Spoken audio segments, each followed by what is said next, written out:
Rouleur Theatre. Juan Antonio Fletcher, most of you might have seen already previous shows, but obviously Rouleur is a unique place to get close to some of the big names in cycling.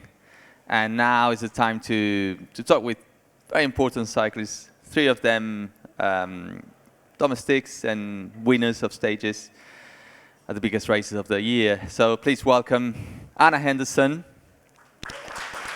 Carlos Verona, and Ben O'Connor.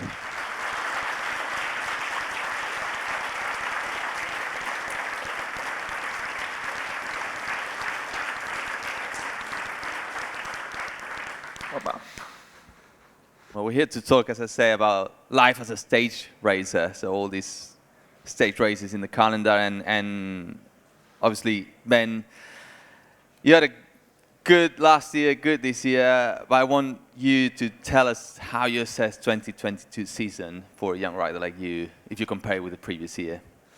I mean, from the start of this year, it was more or less almost like a trying to confirm where you were as a rider, you know, because 2021 was pretty beautiful in terms of how you developed as a rider. You really found out that you can race actually as a GC guy. And yeah, I mean, it seems like it was a big jump. When you just look at like the Tour de France and how it was 4th overall, yeah, it's pretty crazy compared to what I've done in other Grand Tours, but actually in the end it'd been slowly developing and showing signs that you can be good. I just never actually put it together in like a single race perfectly. So yeah, start this year was pretty much aimed to be in the top 10 in every race, and that was just objective 1. Because then you were consistent the whole way throughout the year, and hopefully at some point it would click and you'd have the big result too. So that's kind of where you start the blocks. I mean, all 3 of you, not you, Carlos, sorry, you're not that young rider anymore, but you were a young rider in Spain. I just became 30 yesterday, so okay, I'm not too old. No? I raced with you. I mean, we raced together long ago, so I'm even older than you. But with this year, we see you with our legend Alejandro Valverde. But Carlos Verona case was quite particular within Spanish cycling because he turned professional without even being under 23. He went straight from junior onto professional career, and after so many years, finally this year you managed to win a race. How that happened? What did it change in your career to end up winning after so many years, despite being a young talent for Spanish cycling? I think anything changed, you know, like in my case, I became professional quite young because I got the opportunity, and for me it was like, okay, I cannot say no to this, no? This is a different way to the normal one, but I want to go for that. And for me, maybe I've not been a super talent rider. I mean, I have the talent to be a professional cyclist, but for me, my main strength has been the work, you know? And I've been working hard for 12 years, and I think every year I have got better and better and better.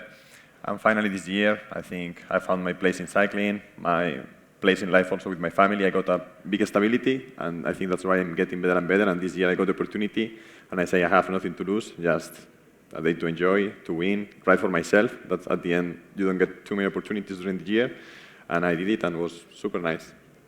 And helping others and big champions is something that you, Anna, you know very well. You helped Marianne Vos this year to the France, and it's been very successful. You nearly won a stage as well in the Tour, and then you build up a perfect scenario for Marianne. But how is that situation that sometimes you can help a champion to win, but you can win yourself a stage? How you experience those moments when it's a decision making, or like, well, now it's my turn to go, or have to let my teammate to go?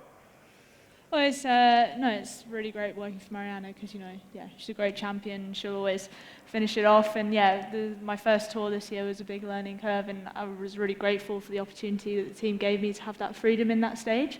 And it's really great when they give you those opportunities because, it means that you can be free in the front, and then Marianne can save her energy in the back, and she'll always finish it off. And it's been a really big learning year for me. I had a really tough time in the classics this year because, it was just hard race after hard race, and it was a huge learning curve to see where I was good, and learning from Marianne. Well, you're just going to learn from Mariana, aren't you? Everyone, we all are. Yeah. She's an amazing athlete.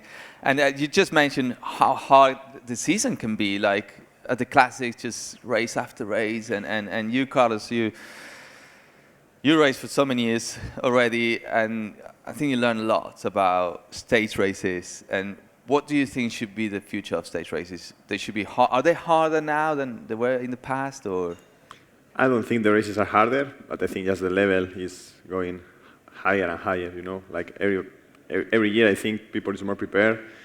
The talent is there, but, you know, I think everyone does his best to be at the best in the main races, you know. So at the Tour de France, for example, now I think you cannot go without altitude training block, because otherwise you start one step behind the other ones, no? So I think it's getting very difficult because we have all the things you need to know, to have. Like we have a lot of, like it's crazy how fast everyone goes. Sure it is. But Ben, you just mentioned the importance of being consistent. Carlos is mentioning the preparation, all the data mining for, you know, just kind of planning all your year long. But I mean, you set up your goal, being consistent, but how did you plan it? How you work for it? Was it just training, or was also choosing the right stage races towards the year? Yeah, I think first you have to look at, like, what actually races do you like in the first place? You know, I haven't actually dipped my foot really into Liège-Bastogne-Liège, for example, because I don't really like the race. I haven't had the best experiences there. I don't really, it just never... Sorry, why you don't like it? I mean, it's a nothing against you. I just really, even though it's meant to suit you, there's just something about it where I've just never felt good the couple times I've done it. So it's one of those sections of racing where I'd like to try, but for the moment, I prefer to go to Catalonia and do Basque, or just do Romandy, and that's kind of it. But you're asking about planning. I mean, as I said, races that you enjoy, and then the big objective, especially me, French team, Tour de France, Dauphiné, because the French team is from Savoie, as you deserve, so it's really, really important to perform there. So in the end, they have these like kind of peaks and troughs. But yeah, it's been difficult to try keep it consistent the whole way, because in the end, actually with my team, it's been quite hard to, I guess, balance the roles. Every single race you have a lot of leadership, and that's been the hardest thing actually to learn. So we've done a lot of work with my coaches and with the team, with how do you become a leader, and how do you actually lead a group of boys, because I hadn't really done that before. So that was this year's probably hardest task, almost, trying to make everyone believe in you. I see from outside, no? You know, like, I'm normally the person who is behind the leaders, no? And yeah, sometimes you can have a bad day, or you can just switch off. It's okay. Like, it's not my day today, you know? In a flat stage, you just go to the back of the bench, you break, you don't take any risk, and then it's okay. I'm prepared for tomorrow when it's my time to work for the team, no? But the leaders, they have to be there every day. And it's really like, when you see from inside, no? It's like, chapo, you know, like, it's something... For me, it's the hardest thing, no? Not just to be there, because, for example, in my case, no? Like, in some stages, I can be up there with them. But it's like the pressure they have to take with them is... Oh, it's just the mental fortitude, isn't it? Just to keep on it, rather than just like having a little lapse. And if you do, something always happens. You always get flicked. It's just like, it's a cruel sport, and if you let your guard down unnecessarily, or even just because you're tired, we can something see bad will how happen. tired you are. Cooked. Is that frustration, or? No, that was I think it was me crying, actually.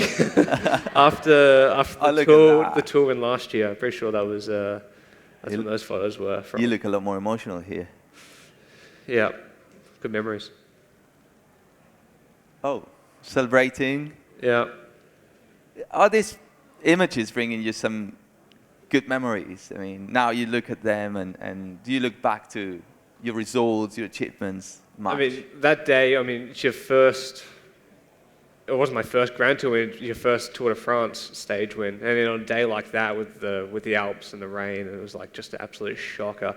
It was pretty special. So for sure I have all these photos, and you'll never forget all the boys that were there And the emotion, the shock, it was actually just shock more or less rather than like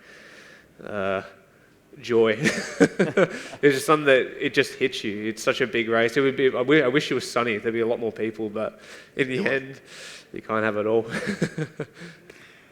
And I mean, Carlos, they're mentioning about like being a leader in a Grand Tour, but your role has been pretty much being a rock captain for Mariana. You've been like there supporting, riding at the front. How much of that support goes as well on the leadership? Because you're not the leader, but sometimes you have to lead the race. I mean, how you explain that to the audience? Like, your role is without being a leader, but at the same time leading it. Yeah, it's quite it's a big role because obviously you're making the decisions for the team with the director and you having to communicate, and obviously, you then have to communicate with Mariana and how she's feeling and how the rest of the team are feeling, and it's something I've had to learn. I wouldn't say I'm a natural leader, and when I've been given that role a couple of times this year I've been quite overwhelmed sometimes because you think, well, I don't really want to, it's more the fear of letting other people down.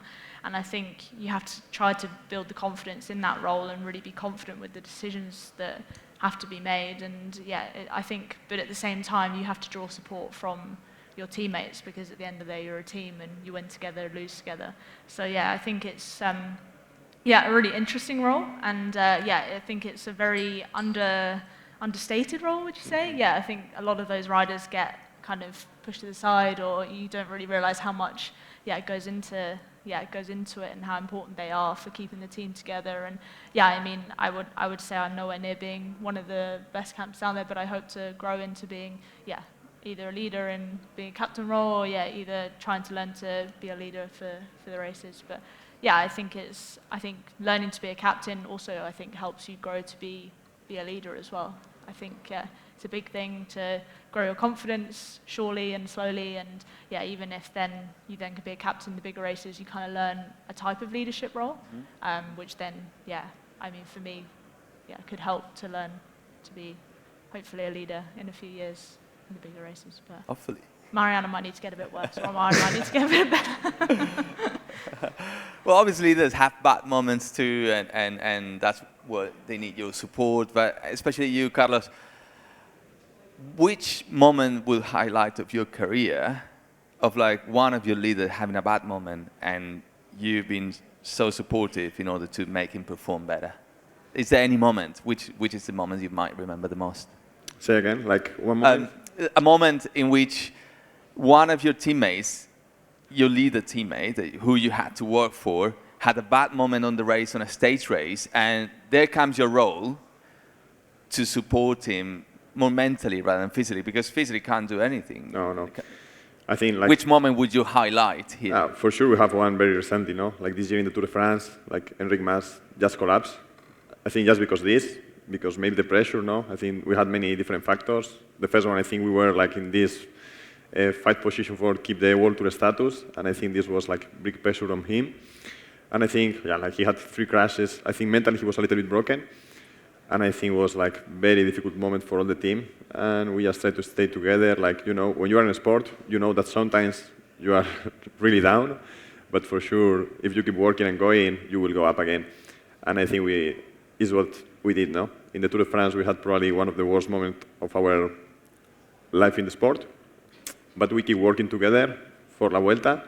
And I think we could see Enric almost win second in La Vuelta this year, no? So I think it was a work team, like we were working together. We were again in training camp, after the Tour de France, where you don't get the results you expect. Then we went again for altitude training between the 2 races. We keep training together. We tried to give him support and morale, and then it was very nice to see like fighting him back for the victory in La Vuelta. So it was the worst probably and the best moment this year. Is that the same atmosphere in a French team, Ben? In terms of? In a French team, is that the same atmosphere as trying to work towards a leader? I mean, you've been more the leader, but how you feel like the support within such a, rooted team like Movistar has been there for ages. AG2R has been for a long time as well as a team. But, I mean, within the bunch, do you see differences, the way a team works around a leader, whether it's French or whether it's Spanish or whether it's Dutch?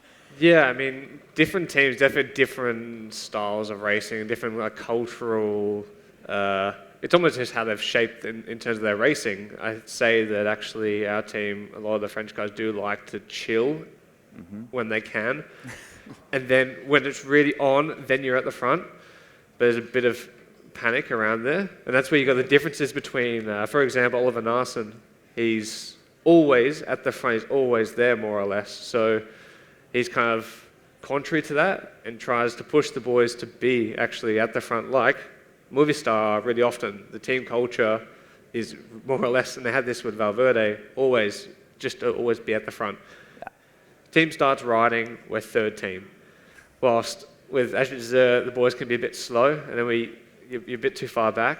So that's been one of the differences that you see between teams and how they go about, even just the general racing style. And that's just like stage one in terms of step one, getting your position. And it doesn't include then how you do the race.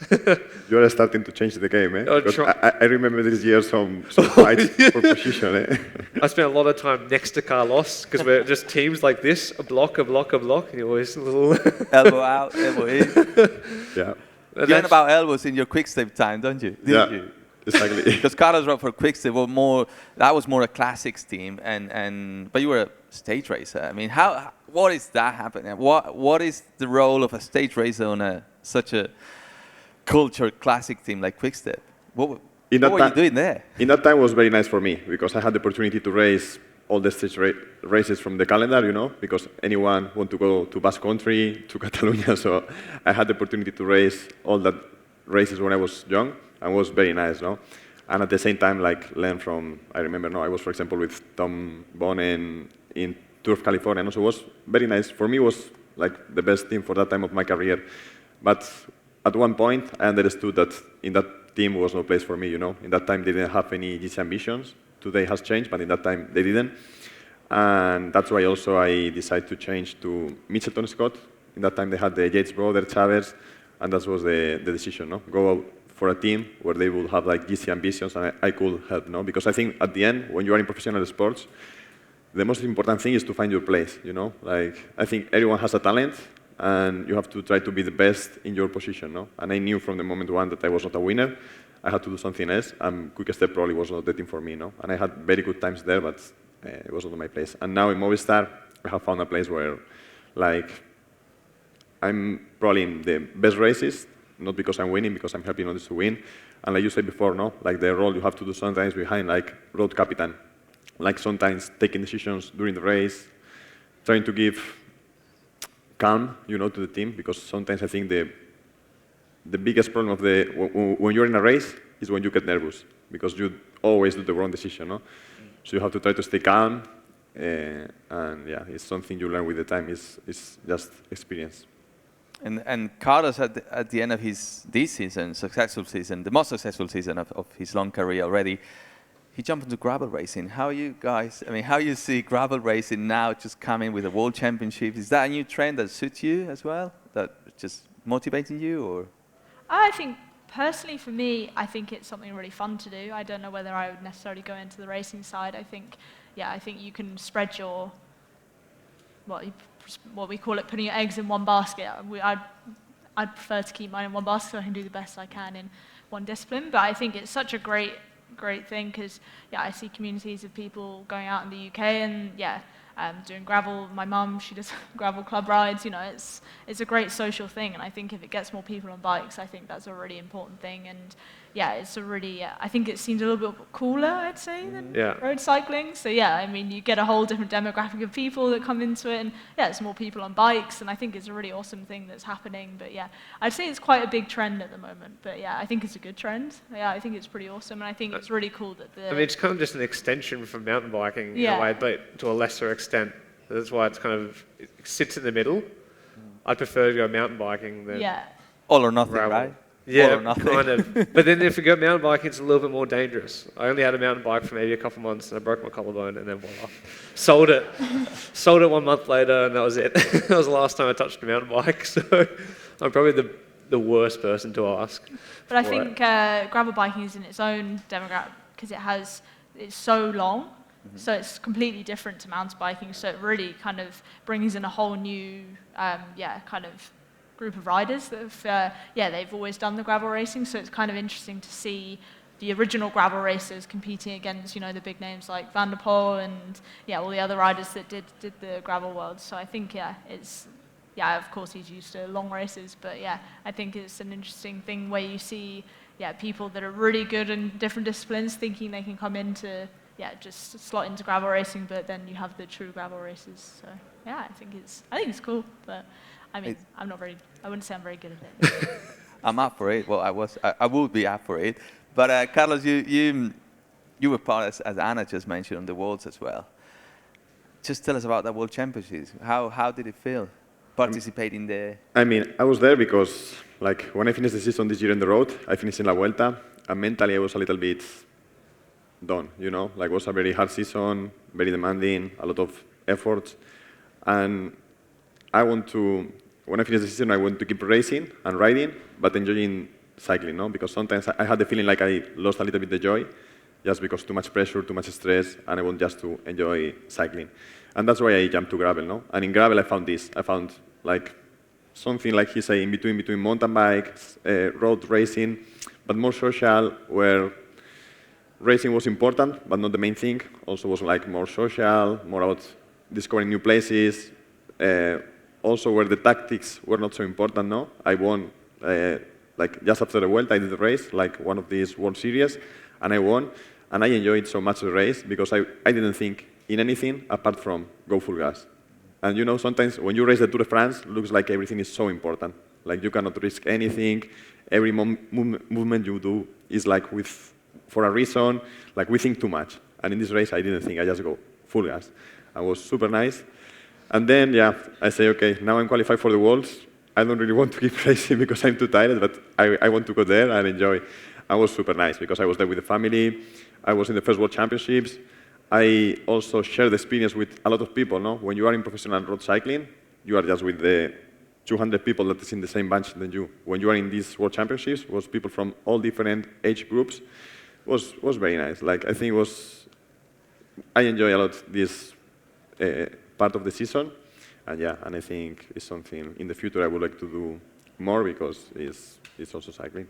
It's also a good time of the year, just to add, because it's like if you finish La Vuelta, it's kind of a bit early to just stop because it's a long time until, if you do Australia maybe, but until February, it's a lot of months.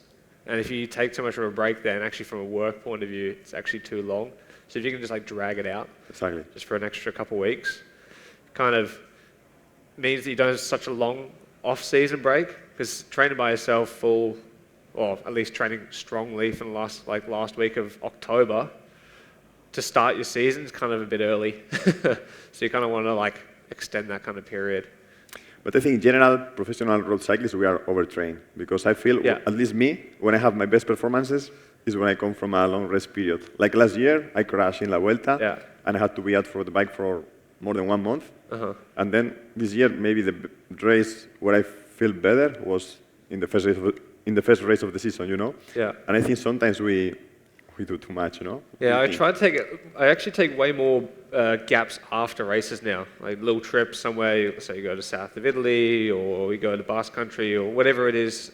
After, not every race, that's a bit ridiculous, but after like a couple, like a little block, you do the start of the year. Let's say you finish Catalonia, 3-day little holiday, just to click off, forget, and then bang, go straight back into it. But at least you've gotten away from it. Because that's where the stage racing aspect of it's a lot, it's back-to-back days, you just get tired, and then by the tour, you're obviously motivated, but you don't want to get there already a little bit mentally fried. I completely understand, especially being so demanding, all the stage races, so many. Obviously, when you get the big 3 Grand Tours, and some of the big stage races like Dauphiné, Basque Country, let's say we keep those ones as they are, but how about just many other stage races doing a bit more the way Carlos was mentioning stuff? Just, I know it's full gas, I know it's just there in a lot more relaxed environment, maybe not needing to have like all the support that a normal stage race have with like neutral cars, all these cars, just being a bit more self-supported. Do you think that will help all the stage racers races been easier, maybe more doable along this season? I don't know. Have you ever thought about that possibility of having some on road, but a bit more the philosophy of gravel races on a stage race? They can't do it now with the UCI points. That's been a whole controversy. So in the end, teams wouldn't be willing to throw points away just because it looks entertaining and fun. In the end, the photo is the bloke who puts his hands up at the end of the day. Yeah. It's them on the result sheet, and that's what counts. So it's a difficult way to say, throw all caution to the wind and then just go for it, because, yeah, guys wouldn't buy that. Yeah, I think like World Tour cycling is like becoming like Formula One or MotoGP, no? I think every time it's more and more sophisticated, and this, I think, will go on, no? I think anything won't change in that way, no? But I think in the sport, there is place for everything, and I think in gravel we have found something different, and why not a new discipline that for sure I think will get more people on bikes. And also for some of us, like me, we can take a small break, go for some gravel and be back, or, after cycling, I think there is time to do that also. But to be fair, the race is already really hard. I don't know if you need to make it harder itself to get in the race. It's kind of, everyone's searching always for like more drama. Mm-hmm. But in the end, there's only so much that the human body can do. It's an endurance sport in the end, isn't it? It's endurance with bits and pieces of high anaerobic or high VO2 sections, but in its essence, it's long, average, 3-4 hour stages. So it can't just be some crazy kermesse and we all see fireworks every single day, because that's not the stage racing way of things. And how about you, Anna? Do you think this season, especially with Tour de France, has it been more demanding than the previous season? How much has changed within women's cycling the last 2 seasons? Yeah, I think it's been I think there's been too many stage races on the calendar for the size of the women's teams. Mm-hmm. I mean, we're teams of 13. Like, if you have a stage race starting the day after another stage race, they're only 8 days. And you guys are thinking, well, I could do that 3 times over. But for us, if you have 2 riders sick, 1 rider's injured, you're down to 10, and then you have to field these 6-rider teams, and then you have teams turning up with 4 or 5 riders, and it doesn't look professional or good for the sport. So I think at the moment, I don't know if it's a controversial opinion, I think with the World Tour, there's too many races being put on and too many races that are just applying for the World Tour license to look like they're doing a World Tour race, when actually there needs to be some smaller races, so then, other teams can then come in, but then also then the team sizes need to grow. Yeah. So then we need to be riders 16, maybe 18 riders, so then you can cover all these stages, and then also have more specific riders and teams for those certain stage races.